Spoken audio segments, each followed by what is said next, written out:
Dobré ráno, je asi 8 hodín a odchádzame z mesta Pakse. Ideme do mesta Don Det a je to mesto, ktoré je na Mekongu a je na hraniciach s Kambodžu. Je to ako niečo ako Niagarské vodopády. Šumí tam voda a z obidvoch strán sa tam chodia na tú krásu pozerať ľudia. Aj z Kambodže turisti, aj z Laosu turisti.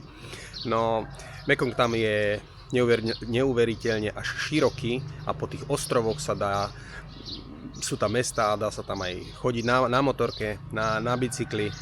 No a mali by sme tam byť asi za 4 hodiny cca, tak tých 150 km to by sme mohli dať. Je ráno, v noci pršalo, ale to neznamená, že keď pršalo, takže bude teplo. Už teraz je parák a to je 8 hodín.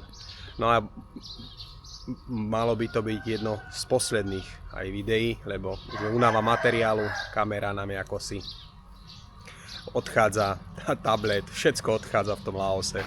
No a už to nemám ako ďalej točiť. Dobre, tak poďme na Don Det.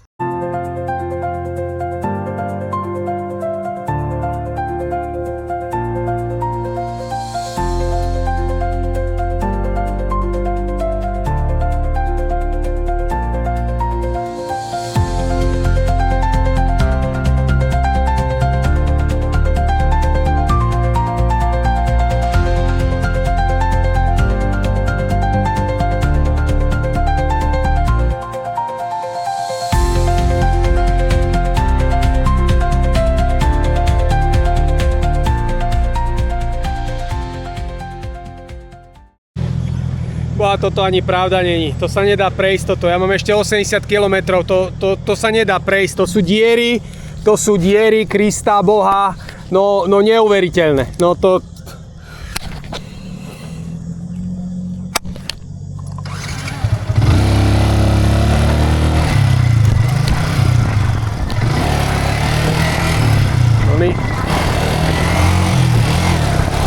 Chvíľu dobrá cesta, toto je dobrá cesta.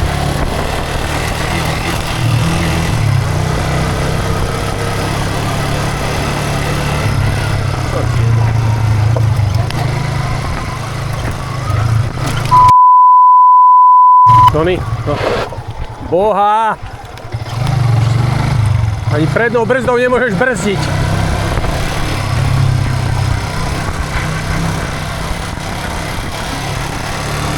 Tony. Krista. No a ešte 60 alebo 70 kilometrov. No tak. Po 20, no, ty vole, no, zabrzdí prednou, zabrzdí zadnou, to je jedno, zabiješ sa, alebo si zlomíš kľúčnú kosť, alebo stehennú.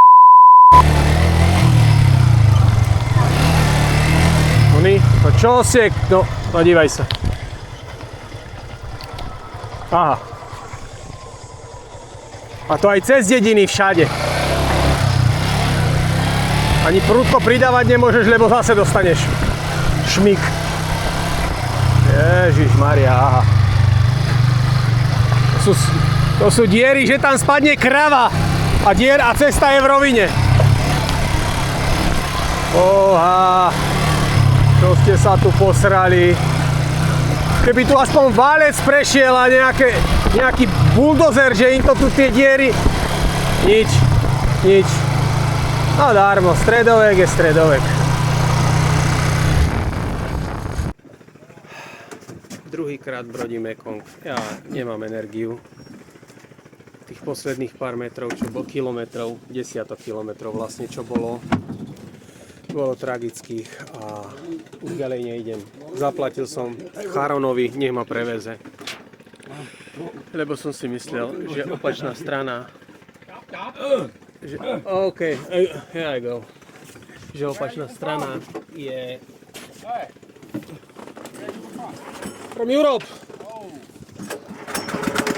No a som si myslel, že opačná strana je ešte krajšia, že pôjdem cez dedinky, neviem cez čo všetko. Nič. Ja som išiel 2 hodiny, asi 30 km, viac ako 2 hodiny. A vravím, a dosť. Tak som našiel Charona, nech ma preveze cez Mekong, lebo táto strana je hrozná. Tu sú není cesty a to, čo je tak rozprtkané, to sa nedá. Kamera tam už odišla úplne, takže outdoorová DJI kamera nie je dosť outdoorová na moje cestovanie. Mekong je tu zase široký ako blázen a už som mohol byť hodinu v cieľovej destinácii, keby som išiel normálnou cestou. Ja som chcel ísť divoko a som dorobený a vrátim sa len na polovičku cesty, čo som už mohol byť. No, tento prevoz ma stal 50 000 a idem sám. A dolu ma stal 200 a išiel som sám na takej kocápke. Takže keď idú dvaja, tak to majú 20 000. Ja som dolu pár dní dozadu zaplatil. No a zas to ide. Čo ti pere? Lebo v noci to spršalo a Mekong je taký, no, taký jak more. No, dobre. Už aj neviem, čo som chcel povedať. Budem rád, jak to dojdeme tam.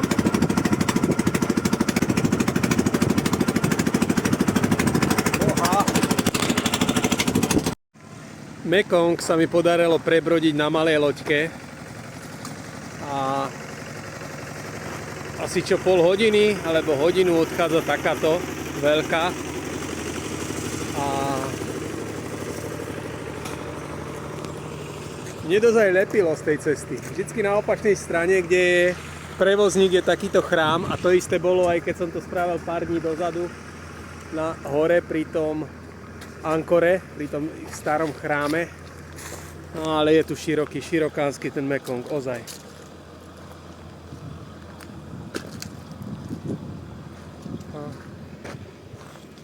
Nezískal som tým, že som išiel tou zlou cestou nič.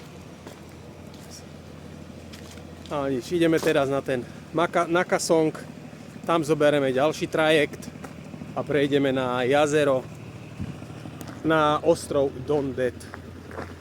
Namiesto 5 hodín som mohol ísť 2,5, no ale to som ja vždycky podľa hesla. Je to síce ďalej, ale za to horšia cesta.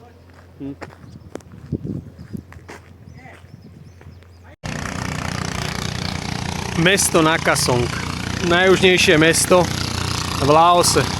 Laos sme už prešli od severu, od Botenu až dolu po hranice Kambodže. Ten Boten bola hranica s Čínou, toto už je dolu juh, hranica s Kambodžou. Majú tu natunované motory na lode a ináč tu nie je nič. Jeden bankomat v meste. No, tak poďme hľadať. No a tam vzadu je mesto, alebo je ostrov Don Det a Don Kon.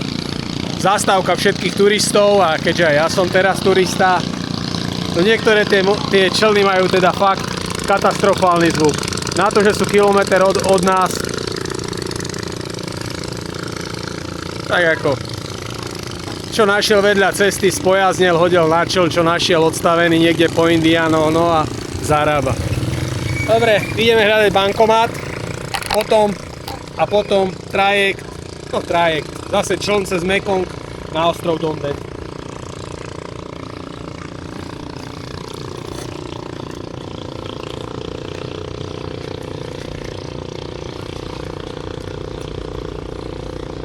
Na ostrove nie je bankomat, takže už by som tam prišiel s veľmi málo peniazmi.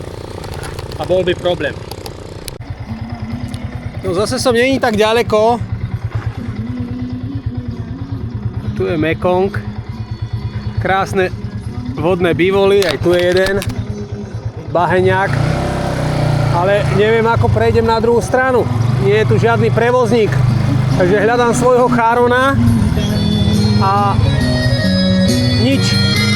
Tak idem sa vrátiť.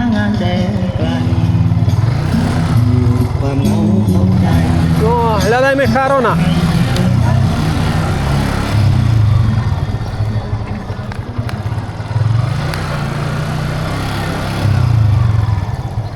A tu je ten Mekong pekný, čistý.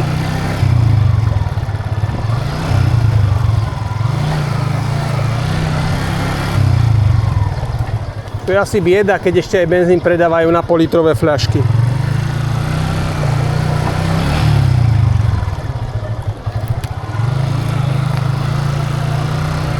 Bláznia tu na vodných skutroch. Takže tu by mala byť rampa. Ale Charona nikde. Tak poďme počkať na nejakého.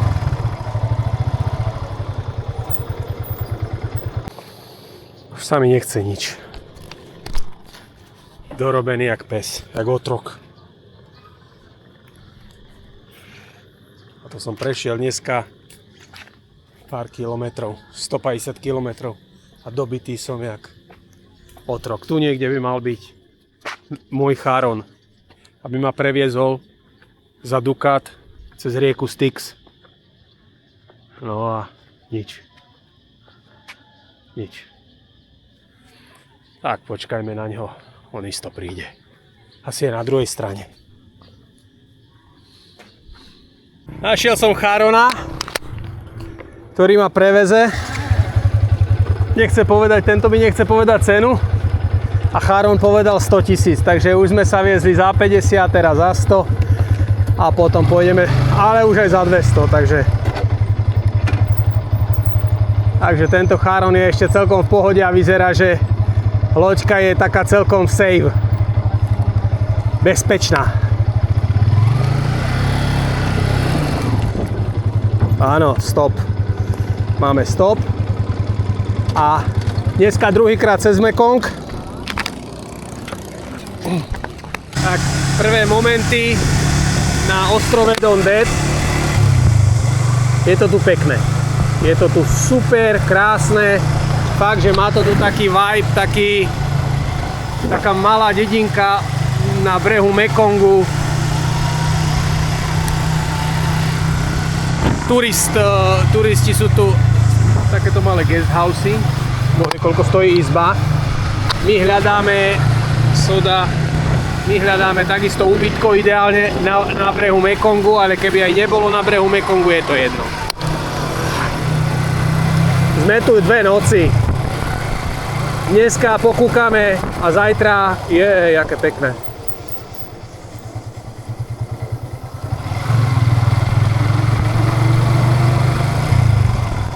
Nie je tu žiadne auto, nič, len malé cestičky, trošku to pripomína Gili.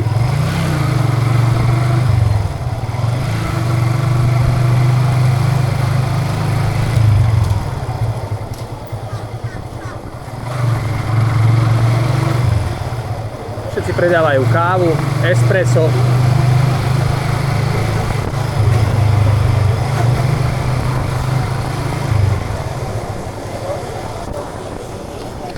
Všade vodné bivoly. Fakt je to tu pekné. Také autentické. Ozaj.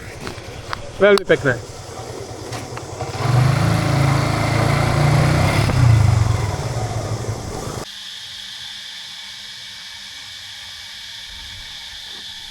Dobré ráno z ostrova Don Det.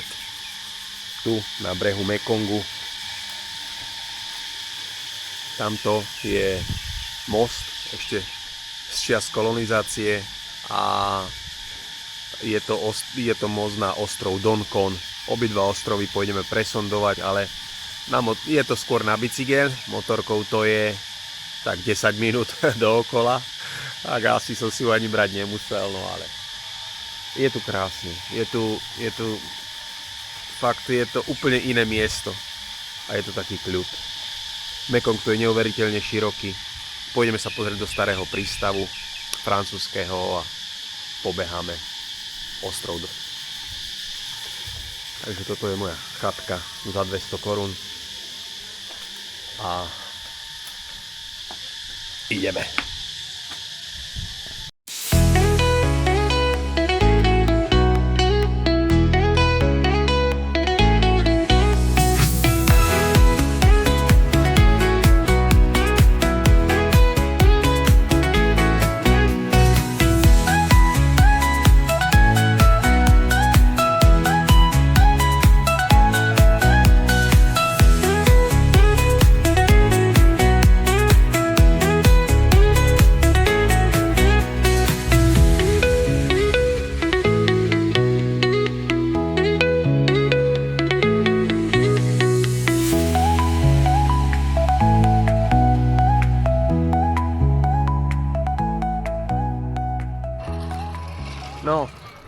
A sme tu na opačnej strane ostrova Don Con.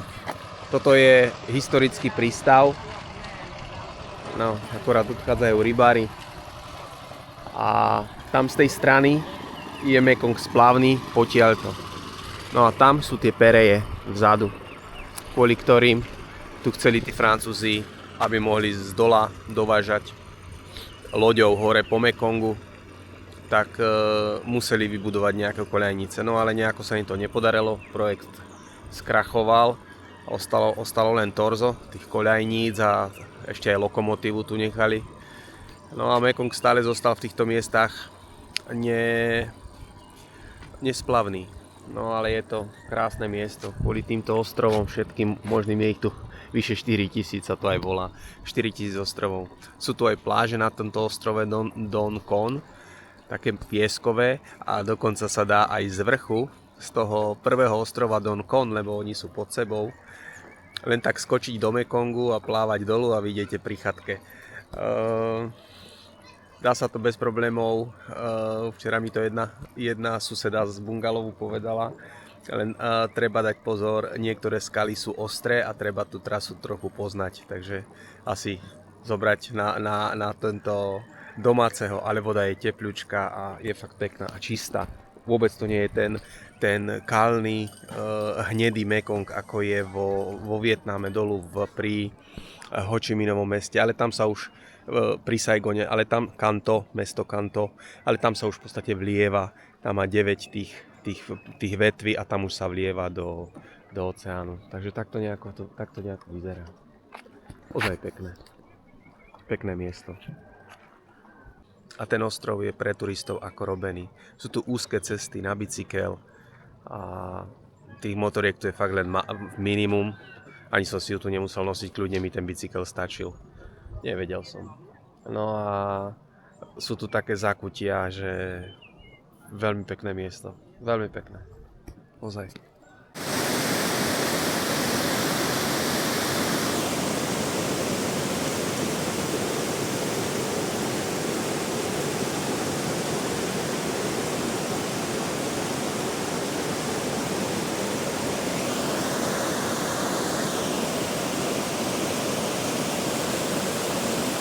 No a blížime sa k druhému vodopádu. K tomuto bolo vstupné 20 tisíc, to je 20 korún. Som sa to konečne naučil počítať. No a ide sa k nemu po takomto frajerskom moste. No ale rozumiem, že to je dôvod. Tam je. Áno. Rozumiem, že to je dôvod nesplavnosti Mekongu toto. Tá voda tu môžu robiť majstrovstvá sveta v divokej vode. A čo som veľmi prekvapený, tak ten Mekong je úplne teplý. Tá voda je tepľunka. Stávajú sa tu všelijaké reštaurácie, aj tam z druhej strany. Oni chcú, no, len turisti nechcú.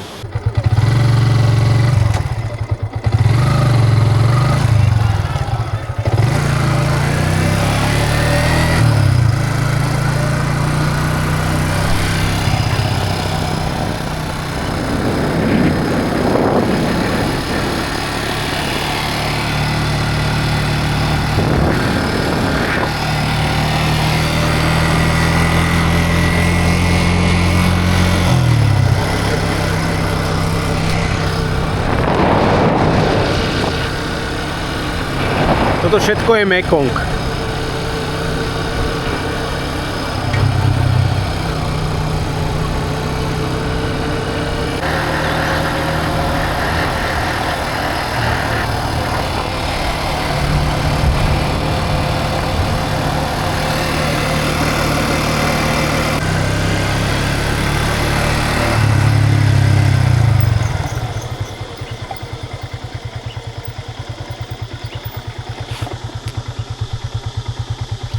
Pekné miesto, aj na kúpanie, nádherné.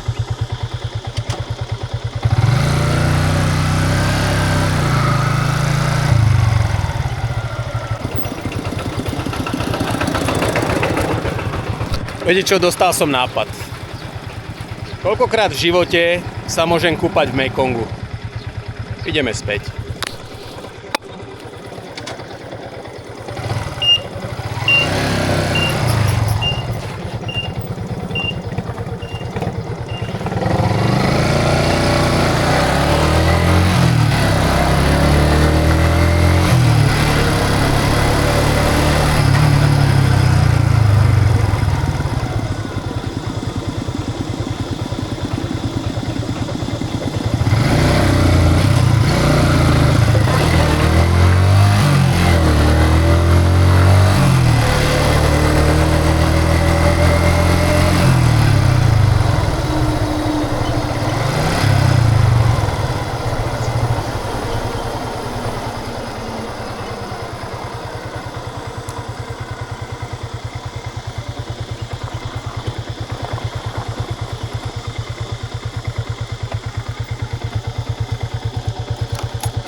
Kamaráti, a zase rubrika, prečo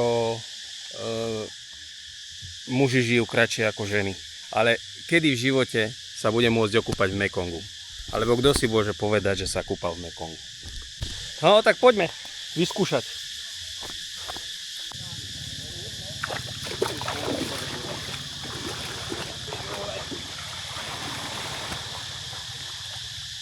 Čo ti pere?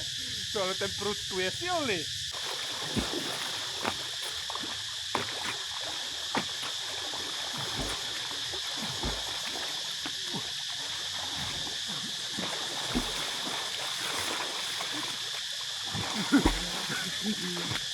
Toto je.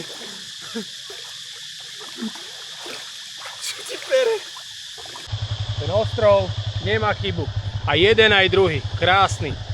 A toto je môj ostrov. A tam dolu je most.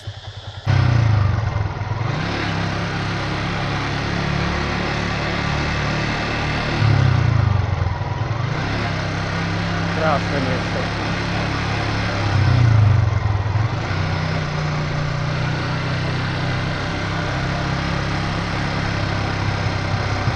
Dobré ráno, kamaráti. Opúšťame Mekong, túto našu krásnu chatku, kde bolo úplne super, krásna, voňavá. Tu je Mekong, celý tento rezort je namakaný. Fakt, tam je most na tú rieku, na ten druhý ostrov. Od rána tu vrčia rybári, ale prší. Dúfam, že len tu na ostrove a cesta bude dobrá. Teraz ideme asi 10 minút ku trajektu a potom prejsť cez Mekong. To už by malo byť asi posledný krát ho budeme prechádzať asi zajtra, keď už pôjdeme do Thajska. Takže ideme smer prístav a Don Det, no a potom smer Pakse, mesto Pakse.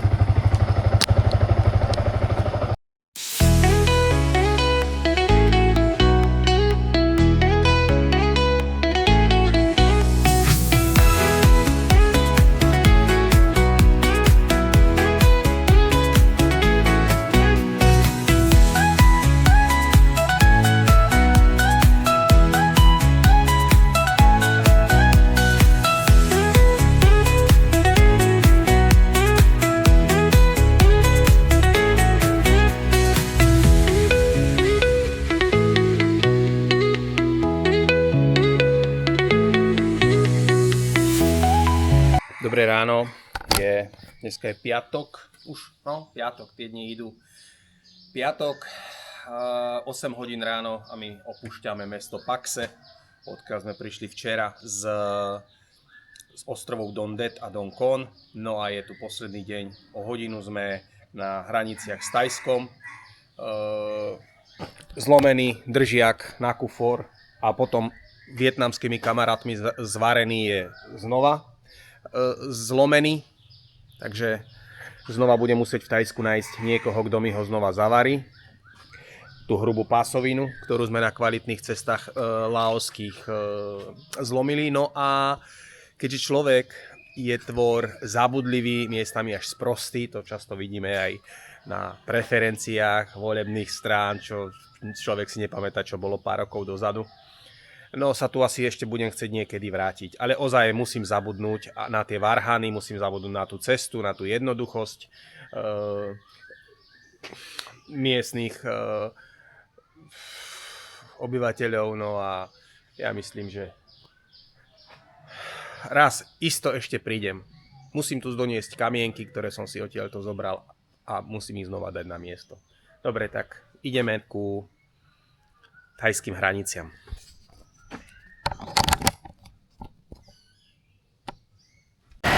Takže opúšťame mesto Pakse a myslím, že na tejto dovolenke posledný krát prekračujeme Mekong. Dokopy už asi 7 alebo 8 krát, možno viac. Takýto velikánsky Mekong je na juhu Laosu v Pakse.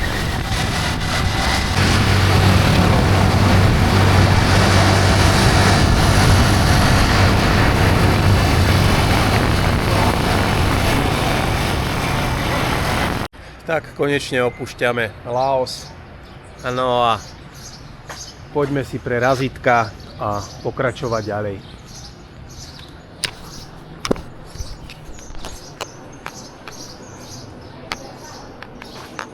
Sme vybavení z laoskej strany. Posledné peniaze sme tu zmenili z kipov s miliardami nul na báty iba s 2 nulami a 3 nulami. Tak poďme na to ďalej.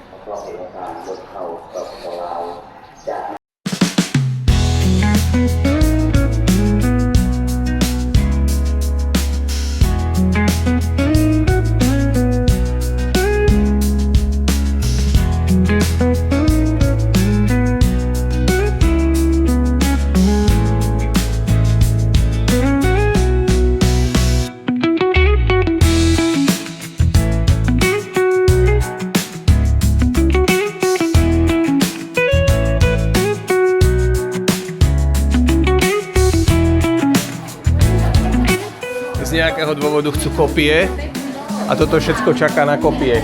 Kopie, takže keďže kopírku nemám na motorke, takže kopírujem.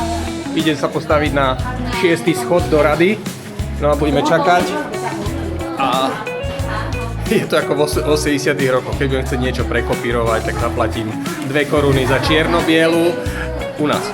A koľko stála? 5 korún alebo 10 korún stála farebná strana? No dobre, tak čakáme. Kopie. Potrebuješ 6 kopí. Tak, konečne Thajsku. Konečne v Thajsku.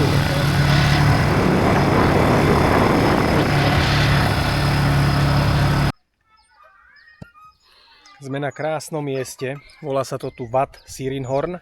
Je to chrám, ktorý je na brehu jazera pri meste Ubon Ratchathani. Je to veľmi blízko laoských hraníc a tento chrám je aj pekný a je výnimočný tým, že pri stavbe je osvietený, ale takže ako ledkami, ale to všetko tak svieti. No teraz je to obyčajný chrám, ale keď sa to rozsvieti, tak z jednej strany aj tieto chodníky, všetko to svieti do krásnych obrazcov. Takže tu sú možno nejaké ledky pod tým, my ich nevidíme a vyzerá to, ako keby to bolo 1000-ročné, pritom to zase také staré nie je, lebo však ledkové pasy, nie? No a celé to svieti, krásne obrazce to robí aj sem a z druhej strany je nádherný strom života, ktorý je takisto osvetlený a aj s tým chodníkom. Tam je jazero a za tým je mesto Ubon Ratchathani. Krásne mesto, budeme tam 2-3 dni, uvidím koľko. No. A toto už je, toto nie je doktor, tento biely pán, ale mních. A zistím, prečo je biely a nie červený, lebo biely doteraz vždycky boli len mníšky. Takže takto vyzerá oltár, alebo ako by som to nazval, v tej hlavnej hale. Hello, hej, v tej hlavnej hale. A tu samozrejme zlatý Budha. No a tu vzadu, keď sa postavím pred tých nagov, no, tam vzadu jazero. A toto je ten úžasný strom, ktorý je tak osvietený pomedzi tie zrkadielka a to všetko. A svieti. Ozaj je to pekné, no. Tam tým smerom je Laos, tie hory. No a tu je toto všetko, tie chodníky, to všetko svieti. A tak toto vyzerá celé. Pekné miesto. Len škoda, že som tu není večer, aby som to nevidel večer. No ale je to 100 km od mesta a ďalších kde som, a ďalších nejakých 20 od laoských hraníc. Takže ani z jednej strany sa k tomu nedá ísť. No a ísť 100 km sa mi zasa nechce. Z miesta tu sú nejaké veci, kde sa kupujú lístky, donation box. Takže ten box, čo je taký ten na dobročinné dobro, no, donation box, skrátka, čo však viete. No, môžete si kúpiť lístky a tými tieto gule. Neviem, čo sú to za gule, alebo tie figurky, oni vedia, je to tu napísané, kto nevie, nech si to tu prečíta. No, takže tak. No a tu je tiež niečo. Ideme aj to presondovať.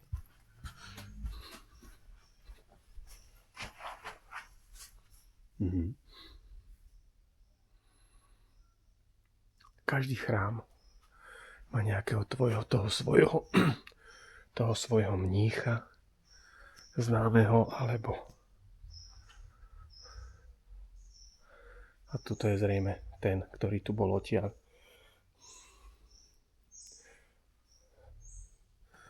A tu má ešte žebraciu tašku, krásne. Jej, to sú tie staré, keď chodili na vodu. Pekné, takže toto je tak trošku aj múzeum a aj kuchynka. A toto, aj tam majú kuchyňu. Toto by malo byť nejak čo ako výhara, ako modlitebňa. Pekné. A tu je Sivaľ. Ten je tu veľmi populárny. Krásny, veľký. Áno, putovný mních. Nádherné sochy tých mníchov, ktorí sú zrejme odtiaľto. Pekné. No dobre, tak.